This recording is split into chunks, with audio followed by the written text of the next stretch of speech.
آپ کو بتائیں گے پیغمبر خدا حضرت ابراہیم علیہ السلام کے بارے میں، ان کی ولادت، بت پرستی کے خلاف ان کی تبلیغ اور نمرود کی طرف سے ان کے آگ میں پھینکے جانے کا واقعہ۔ ناظرین، نمرود ملک بابل کا بادشاہ تھا۔ بابل کا موجودہ نام عراق ہے۔ نمرود ایک انتہائی مغرور شخص تھا۔ جب اس کے اقتدار کا دائرہ وسیع ہو گیا تو اس نے لوگوں سے کہنا شروع کر دیا کہ اس کی پرستش کریں۔ چونکہ لوگ پہلے ہی غیر اللہ یعنی پتھر اور لکڑی کے بنے ہوئے بتوں کو سجدہ کرتے تھے، لہٰذا وہ اسے بھی آسانی سے خدا ماننے پر آمادہ ہو گئے۔ لوگوں کو اس گمراہی اور ضلالت کی زندگی بسر کرتے ایک عرصہ گزر گیا اور وہ اللہ کو قطعاً بلا چکے تھے۔ پروردگار عالم نے اس قوم کی رہنمائی اور ہدایت کے لیے ان میں اپنا نمائندہ بھیجنے کا ارادہ فرمایا۔ نمرود کے دربار میں نجومی بھی تھے۔ ایک نجومی نمرود کے دربار میں بڑا اونچا مقام و منزلت رکھتا تھا اور وہ نمرود کے بہت قریب تھا۔ ایک دن اس نے نمرود سے کہا، عالیجا جان کی امان پاؤں تو ایک بات عرض کروں؟ نمرود نے کہا، عرض کرو۔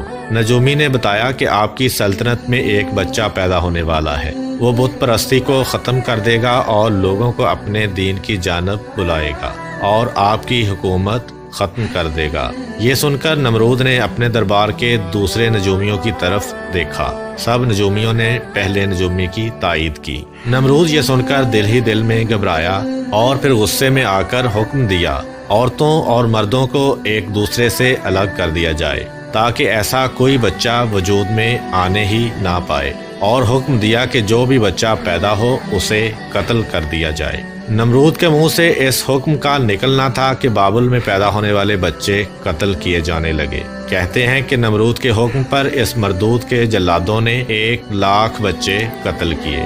نادان نمرود یہ سمجھتا تھا کہ ان ہیلوں سے وہ خدا تعالیٰ کے ارادے کے آگے بند باندھ سکے گا۔ اسی ملک بابل میں ایک خاتون تھی جن کا نام تاریخ نے نونا بتایا ہے۔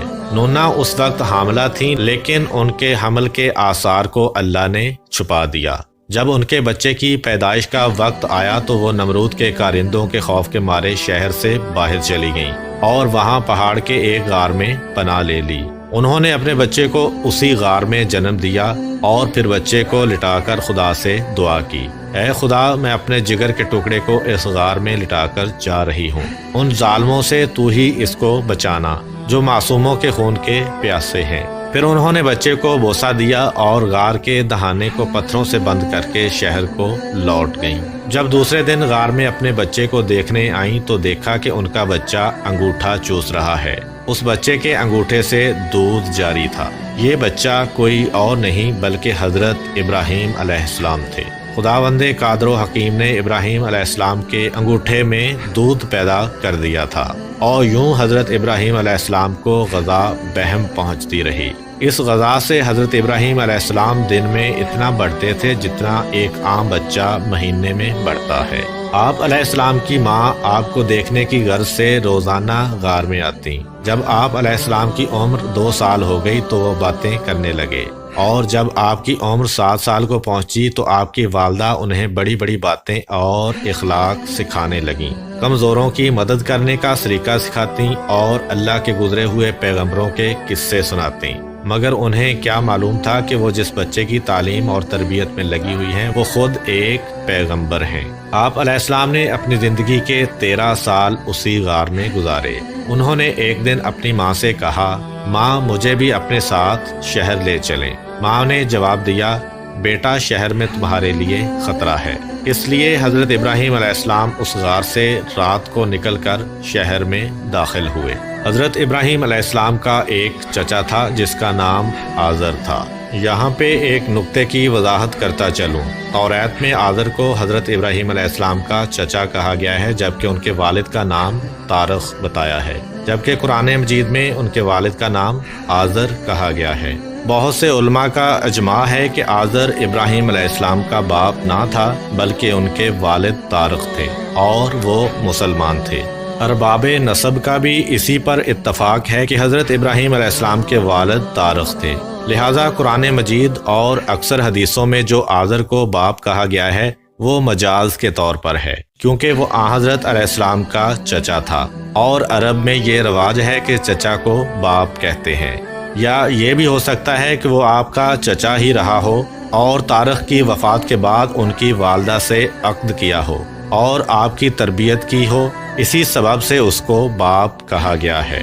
آزر پتھر، لکڑی اور مٹی کے بت بناتا، ان کو خود پوجتا اور لوگوں کے ہاتھوں فروخت کرتا تھا۔ اس طرح اس کا کاروبار بہت پھیلا ہوا تھا۔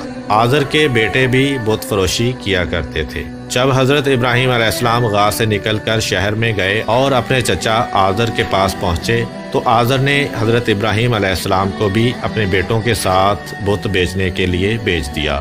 حضرت ابراہیم علیہ السلام نے بتوں کے گلے میں رسی باندھی اور انہیں زمین پر گھسیٹتے ہوئے لے گئے، جس سے وہ مٹی، کیچڑ اور کوڑے کرکٹ سے آلودہ ہو گئے۔ پھر آواز لگائی، اے لوگو، آؤ اور مجھ سے وہ بت خریدو جو بے جان ہیں، عقل و ہوش سے عاری ہیں اور کوئی نفع یا نقصان نہیں پہنچا سکتے۔ بتوں کے ساتھ حضرت ابراہیم علیہ السلام کا یہ سلوک بت پرستوں کی نظر میں بے حد توہین آمیز تھا۔ پھر نوبت یہاں تک آ پہنچی کہ آزر نے حضرت ابراہیم علیہ السلام کو اس بارے میں نصیحت کی۔ ایک دن حضرت ابراہیم علیہ السلام نے اپنے چچا سے پوچھا، چچا جان، آپ لکڑی، پتھر اور مٹی کے بت بناتے ہیں جو نہ بول سکتے ہیں، نہ سن سکتے ہیں، نہ آپ کو کوئی نفع دے سکتے ہیں اور نہ نقصان پہنچا سکتے ہیں۔ آزر نے چونک کر پوچھا، کیا تم ہمارے خداؤں کے مخالف ہو؟ دیکھو، آئندہ اس طرح کی بات زبان پر نہ لانا ورنہ تمہیں سزا ہوگی۔ اس کے بعد حضرت ابراہیم علیہ السلام لوگوں سے مخاطب ہوئے اور کہا، پرستش اور سجدے کے لائق نہ نمرود ہے اور نہ یہ بت ہیں۔ لائق عبادت صرف اللہ تعالیٰ کی ذات ہے جس نے ساری دنیا کو پیدا کیا اور وہی اس کا مالک ہے۔ حضرت ابراہیم علیہ السلام کا نام اور ان کا پیغام بڑی تیزی سے پھیلنے لگا۔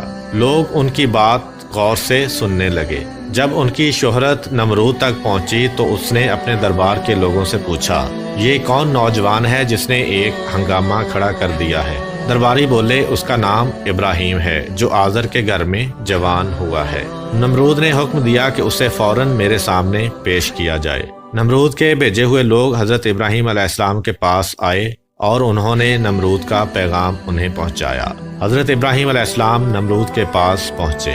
نمرود نے پوچھا، نوجوان، تم جس خدا کی بات کرتے ہو وہ کون ہے؟ حضرت ابراہیم علیہ السلام نے جواب دیا، میرا خدا وہ ہے جو لوگوں کو زندگی اور موت دینے کی قدرت رکھتا ہے۔ نمرود نے کہا، یہ تو میں بھی کر سکتا ہوں، اور اس نے ایک ایسے مجرم کو آزاد کر دیا جسے موت کی سزا کا حکم سنایا جا چکا تھا، اور ایک ایسے آدمی کو پھانسی دے دی جس کا کوئی جرم نہیں تھا۔ پھر کہنے لگا، اب بولو، میرے خدا ہونے میں تمہیں کیا شک ہے؟ میں بھی تو جس کو چاہوں زندگی بخش دوں اور جس کو چاہوں موت دے دوں۔ حضرت ابراہیم علیہ السلام نے فرمایا، اگر تو سچا ہے تو جس کو قتل کیا ہے اس کو زندہ کر کے دکھا۔ پھر فرمایا، میرا خدا سورج کو مشرق سے نکالتا ہے اور مغرب میں غروب کرتا ہے، تو اسے مغرب سے نکال کر دکھا۔ نمرود سے اس سوال کا کوئی جواب نہ بن پڑا اور وہ شرمندہ ہو گیا۔ اس وقت حضرت ابراہیم علیہ السلام کی والدہ نے نمرود سے کہا، بادشاہ سلامت، مجھے اجازت دیں کہ میں ابراہیم علیہ السلام کو اپنے ساتھ لے جاؤں کیونکہ یہ ابھی ناسمجھ ہے۔ آزر بولا، بادشاہ سلامت، آپ ابراہیم علیہ السلام کو گھر جانے کی اجازت دے دیں، میں اسے آپ کی اور بتوں کی توہین سے باز رکھنے کی ضمانت دیتا ہوں۔ نمرود نے کہا، میں تمہاری خاطر ابراہیم علیہ السلام کو معاف کرتا ہوں، لیکن اگر اس نے آئندہ کوئی ہنگامہ کھڑا کیا تو میں اسے زندہ جلا دوں گا۔ حضرت ابراہیم علیہ السلام اس واقعے کے بعد بھی اپنے مشن سے باز نہ آئے اور انہوں نے ایک دن آزر سے کہا، چچا جان، یہ بت کیا ہیں جن کو آپ خود بناتے ہیں، خود پوجتے ہیں اور خود ہی ان کو خدا مانتے ہیں؟ آزر یہ بات سنتے ہی بگڑ گیا اور اس نے کہا، ابراہیم، فوراً میرے گھر سے نکل جاؤ، میں تمہاری شوخی مزید برداشت نہیں کر سکتا۔ حضرت ابراہیم علیہ السلام یہ کہتے ہوئے گھر سے نکلے۔ چچا جان، آپ نہیں مانتے تو میں جاتا ہوں، مگر میں اپنے مشن سے باز نہیں آؤں گا، کیونکہ میں خدا سے ڈرتا ہوں، ان بتوں سے یا نمرود سے نہیں ڈرتا۔ حضرت ابراہیم علیہ السلام نے اپنے چچا کے گھر سے الگ اپنا کوئی انتظام کر لیا اور وہاں سے چلے گئے، مگر اپنے قول کے مطابق ایک اللہ کی بندگی کی دعوت دیتے رہے اور بتوں کی خدائی کا انکار کرتے رہے۔ ملک بابل کے لوگ ہر سال ایک عید منایا کرتے تھے اور اس دن وہ کچھ خصوصی مراسم انجام دیا کرتے تھے۔ چنانچہ وہ لوگ سارا دن شہر سے باہر گزارتے تھے۔ ایک دفعہ جب عید کا دن آیا اور وہ لوگ شہر سے باہر چلے گئے تو حضرت ابراہیم علیہ السلام اکیلے اس شہر میں باقی رہ گئے۔ جب حضرت ابراہیم علیہ السلام نے دیکھا کہ شہر خالی ہے اور بت خانے کا کوئی محافظ بھی نہیں ہے، حضرت ابراہیم علیہ السلام نے ایک کلہاڑا لیا اور بت خانے میں جا پہنچے۔ اس عالی شان بت خانے کو دیکھنے لگے جس کو بڑی نفاست سے سجایا گیا تھا۔ اس میں مختلف بتوں کو ان کے رتبے کے مطابق ترتیب دیا گیا تھا۔ تب آپ نے ان بتوں کا مذاق اڑانے کے لیے وہ کھانا ان کے آگے رکھا جو آپ ساتھ لے گئے تھے۔ آپ نے ان سے کہا، کیا تم کھانا کھاؤ گے؟ جب بتوں کی طرف سے کوئی جواب نہ ملا تو از راہ تمسخر کہا، تم بولتے کیوں نہیں؟ لیکن اب بھی کوئی جواب نہ ملا۔ اس پر حضرت ابراہیم علیہ السلام نے کلہاڑا اٹھایا اور ایک کنارے سے بتوں کو توڑنا شروع کیا۔ سارے بت چکنا چور کر دیے۔ آخر میں سب سے بڑے بت کے کندھے پر کلہاڑا رکھ دیا اور بت خانے سے نکل گئے۔ جب شہر کے لوگ واپس لوٹے تو اپنے بت خانے میں گئے۔ وہاں جو ان کے بتوں کا حشر تھا دیکھ کر بہت حیران اور غصہ ہوئے۔ لوگ سوچ میں مبتلا تھے کہ یہ سب کچھ کس نے کیا ہوگا۔ سب لوگوں کی زبان پر ایک ہی سوال تھا، کس نے ہمارے خداؤں کے ساتھ یہ سلوک کیا ہے؟ بعض لوگوں نے کہا کہ ہم نے ایک نوجوان کو ان بتوں کی برائی بیان کرتے سنا ہے کہ جس کا نام ابراہیم ہے۔ وہ بتوں کی عبادت کو بے عقلی کا کام سمجھتا ہے اور اس نے ہمیں لعنت ملامت بھی کی تھی، اس لیے ممکن ہے کہ یہ کام اسی نے کیا ہو۔ اس طرح حضرت ابراہیم علیہ السلام پر شک ظاہر کرنے کے بعد ان پر ایک مقدمہ چلایا گیا۔ انہوں نے حضرت ابراہیم علیہ السلام سے پوچھا، کیا ہمارے خداؤں کے ساتھ یہ سلوک تم نے کیا ہے؟ حضرت ابراہیم علیہ السلام نے بڑے اطمینان سے جواب دیا، یہ بات اس بڑے بت سے پوچھیے جس کے کندھے پر کلہاڑا ہے۔ اس شخص نے کہا، وہ تو بول نہیں سکتا۔ حضرت ابراہیم علیہ السلام نے جواب دیا، جی ہاں، بولنا تو دور کی بات ہے، اگر اس کی ناک پر کوئی مکھی بھی بیٹھ جائے تو یہ اسے بھی اڑا نہیں سکتا۔ بھلا دوسروں کو کوئی فائدہ یا نقصان کیا پہنچائے گا؟ مگر تعجب کی بات یہ ہے کہ تم لوگ پھر بھی اس مجبور اور لاچار کو خدا مانتے ہو، اس کو سجدہ کرتے ہو اور اس کی پوجا میں مست رہتے ہو۔ بس نہیں کرتے تو اس خدا کی عبادت جس نے ساری کائنات کو پیدا کیا اور جو ہر چیز پر قدرت رکھتا ہے۔ لوگوں نے حضرت ابراہیم علیہ السلام کی باتیں بڑے غور سے سنی۔ وہ سوچنے لگے، نوجوان سچ کہتا ہے، سچ مچ مٹی، لکڑی اور پتھر کی مورتیوں میں کیا طاقت ہے۔ لیکن ایک آدمی کے دل پر آپ علیہ السلام کی باتوں کا الٹا ہی اثر ہوا۔ وہ بولا، ابراہیم، تمہاری باتوں سے پتہ چلتا ہے کہ ہمارے خداؤں کا ستیاناش تم نے ہی کیا ہے، اور اگر تمہیں چھوڑ دیا جائے تو آج تم نے ہمارے بتوں کو توڑا ہے، کل ہمارا پورا بت خانہ ہی گرا دو گے، اس لیے تم جیسے انسان کو زندہ نہیں چھوڑا جا سکتا۔ جو لوگ اس وقت موجود تھے وہ اس شخص کی باتوں کو غور سے سن رہے تھے۔ یہ شخص نمرود کا بھیجا ہوا جج تھا۔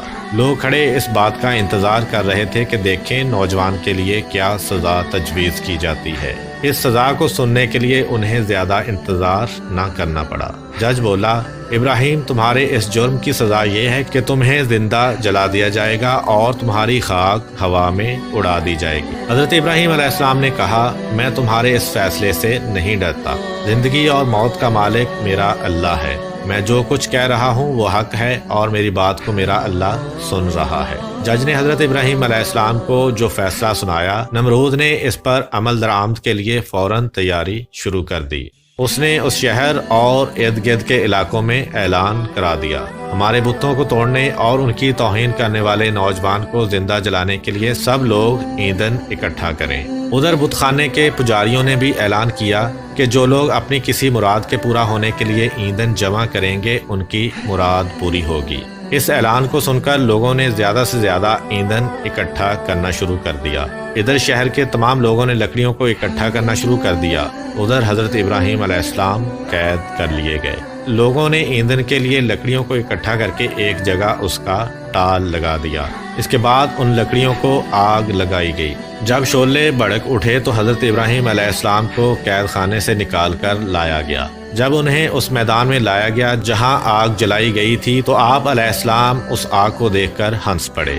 حضرت ابراہیم علیہ السلام نے اس اونچے مینار کو بھی دیکھا جو میدان سے کچھ فاصلے پر تعمیر کیا گیا تھا، جس میں ایک خوبصورت کمرہ تھا جہاں نمرود کے ساتھ اس کے وزیر اور مشیر بیٹھے تھے۔ کہتے ہیں کہ یہ آگ اس قدر شدید تھی کہ اس کے اوپر ایک فرسخ کے فاصلے تک کوئی پرندہ اڑ نہیں سکتا تھا۔ چنانچہ جب حضرت ابراہیم علیہ السلام کو لایا گیا تو ان لوگوں کو یہ مسئلہ درپیش ہوا کہ اب ابراہیم کو اس آگ میں کیسے پھینکا جائے۔ اس دوران شیطان نے ان لوگوں کے دماغ میں منجنیق کا تصور ڈالا۔ حضرت امام جعفر صادق علیہ السلام سے منقول ہے کہ منجنیق دنیا میں سب سے پہلے حضرت ابراہیم علیہ السلام کے لیے کوفہ میں کوثار نامی ایک نہر کے کنارے بنائی گئی اور وہ قریہ کنتانہ میں تھی۔ اس منجنیق کو شیطان نے بنایا تھا۔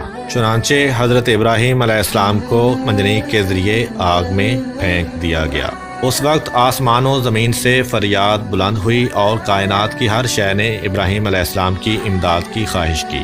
زمین نے کہا، پروردگارا، مجھ پر سوائے ابراہیم علیہ السلام کے تیری عبادت کرنے والا کوئی نہیں ہے، کیا تو راضی ہے کہ لوگ اسے جلا دیں؟ فرشتوں نے کہا، تیرے خلیل ابراہیم علیہ السلام کو لوگ جلاتے ہیں۔ حق تعالیٰ نے فرمایا، اگر مجھ سے وہ مدد طلب کرے گا تو یقیناً قبول کروں گا۔ جبریل علیہ السلام نے کہا، خدا بندہ، تیرے خلیل ابراہیم علیہ السلام کے سوا زمین پر تیری عبادت کرنے والا کوئی نہیں ہے۔ تو نے ان کے دشمنوں کو ان پر مسلط کر دیا ہے تاکہ ان کو آگ میں جلا دیں۔ حق تعالیٰ نے فرمایا کہ خاموش ہو جا، ایسی بات تیرے جیسا بندہ کہہ سکتا ہے جو ڈرتا ہے کہ کوئی امر اس کے قبضہ اختیار سے باہر ہو جائے گا۔